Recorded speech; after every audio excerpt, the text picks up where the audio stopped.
స్వయం ఉపాధికి అండగా ఎప్పుడూ కూడా ఎవరూ కూడా ఊహించని విధంగా ఓ వాహన మిత్ర, ఆటోలు దొరుకునే వాళ్ళు, ఆటో రిక్షాలు దొరుకునే వాళ్ళు, టాక్సీలు దొరుకునే వాళ్ళు, వారికి తోడుగా ఓ వాహన మిత్ర, నేతన్నలకు ఓ నేతన్న నేస్తం, మత్స్యకారులకు ఓ మత్స్యకార భరోసా,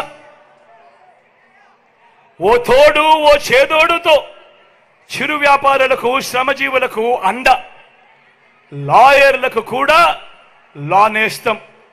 ఈ మాదిరిగా స్వయం ఉపాధికి అండగా నిలిచిన ప్రభుత్వం గతంలో ఎప్పుడైనా చూశారా అని అడుగుతా ఉన్నాడు మీ బిడ్డ. గతంలో ఎప్పుడూ చూడని విధంగా పేదవాడికి ఏదైనా ఇబ్బంది కలిగితే వైద్యం కోసం ఏ పేదవాడు కూడా అప్పులు పాలయ్యే పరిస్థితి రాకూడదు అని ఆ పేదవాడికి విస్తరించిన 25 లక్షల దాకా ఉచితంగా ఆరోగ్యశ్రీ, ఆపరేషన్ తర్వాత కూడా ఆ పేదవాడు ఇబ్బంది పడకూడదని ఓ ఆరోగ్య ఆసరా, గ్రామంలోనే ఓ విలేజ్ క్లినిక్, గ్రామానికే ఫ్యామిలీ డాక్టర్, ఇంటికే ఆరోగ్య సురక్ష. ఇంతగా పేదవాడి ఆరోగ్యం మీద ధ్యాస పెట్టిన ప్రభుత్వం గతంలో ఎప్పుడైనా చూశారా అని అడుగుతా ఉన్నాడు మీ బిడ్డ.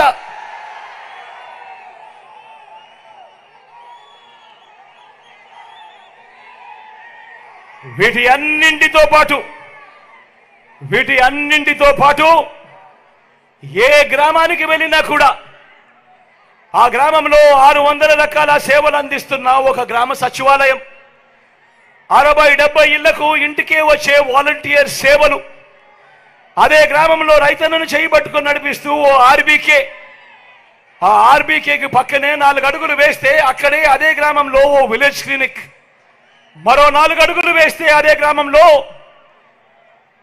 ఓ ఇంగ్లీష్ మీడియం బడి, నాడు నేడుతో బాగుపడ్డ ఇంగ్లీష్ మీడియం బడి, అదే గ్రామంలోనే ఫైబర్ గ్రిడ్ నిర్మాణంలో ఉన్న డిజిటల్ లైబ్రరీలు, గ్రామంలోనే మహిళా పోలీస్, నా అక్క చెల్లెమ్మలకు భద్రతగా తోడుగా, నా అక్క చెల్లెమ్మల ఫోన్లోనే ఓ దిశ యాప్. ఇవన్నీ గతంలో ఎప్పుడైనా జరిగాయా అని అడుగుతా ఉన్నాను మీ బిడ్డ.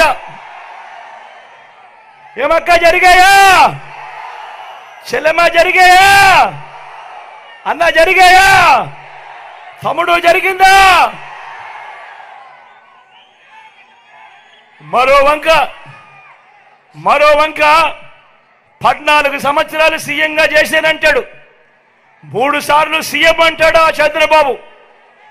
కానీ నేను అడుగుతా ఉన్నా, ఆ చంద్రబాబు పేరు చెప్తే ఏ పేదకైనా కూడా ఆయన చేసిన ఒక్కటంటే ఒక్క మంచైనా కానీ గుర్తుకు వస్తుందా అని అడుగుతా ఉన్నాడు మీ బిడ్డ.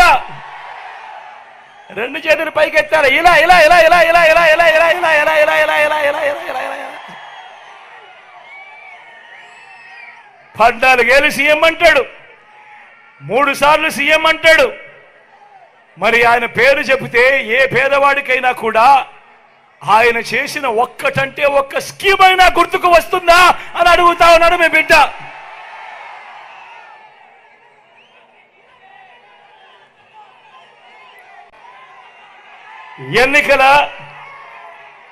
ఎన్నికల ముందు చంద్రబాబు రకరకాల వాగ్దానాలు ఇచ్చి ఆ తర్వాత అవి అమలు చేయకపోవటం వల్ల తమకు కలిగిన నష్టాన్ని ప్రతీకారంగా 2019లో రైతన్నలు, అక్క చెల్లెమ్మలు, నిరుద్యోగులు, సామాజిక వర్గాలు, పల్లె ప్రజలు, పట్టణ ప్రజలు అంతా కలిసి చంద్రబాబు సైకిల్ను ఏ ముక్కకు ఆ ముక్క విరిచి పక్కన పడేశారు.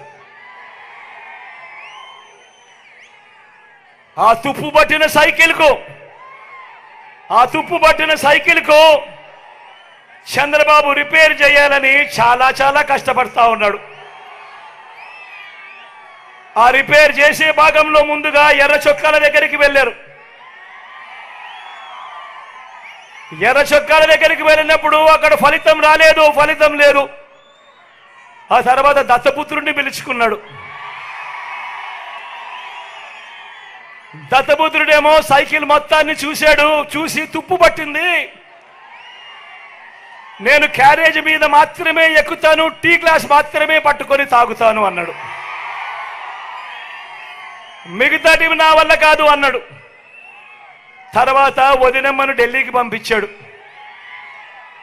అక్కడ మెకానిక్స్ని దింపాడు. ఇక్కడికి దింపి సైకిల్ ఓ షేపు లేక తీసుకొని రమ్మని చెప్పి అడిగాడు. ఆ ఢిల్లీ నుంచి ఆ మెకానిక్స్ అంతా ఇక్కడికి వచ్చారు. వచ్చి ఆ తుప్పు పట్టిన సైకిల్ను చూశారు. ఆ సైకిల్కి హ్యాండిల్ లేదు, ఆ సైకిల్కు సీటు లేదు, ఆ సైకిల్కు పెడల్స్ లేవు, ఆ సైకిల్కు చక్రాలు లేవు, ట్యూబులు లేవు, మధ్యలో ఫ్రేమ్ కూడా లేదు. మరి ఇంత తుప్పు పట్టిన సైకిల్ను ఎలా బాగు చేస్తామయ్యా చంద్రబాబు అని అడిగారు. అడిగితే ఈ చంద్రబాబు ఏం చేశాడు? పిచ్చి చూపులు చూశాడు. పిచ్చి చూపు చూసి ఇదొక్కటే మిగిలింది అని బెల్లు ట్రింగ్ ట్రింగ్ ట్రింగ్ ట్రింగ్ అని బెల్లు కొట్టడం మొదలుపెట్టాడు. ఆ బెల్లు పేరే అబద్ధాల మేనిఫెస్టో. ఆ బెల్లు పేరే అబద్ధాల మేనిఫెస్టో. ఇలా అధికారంలోకి వచ్చేదాకా అబద్ధాలు, మోసాలు.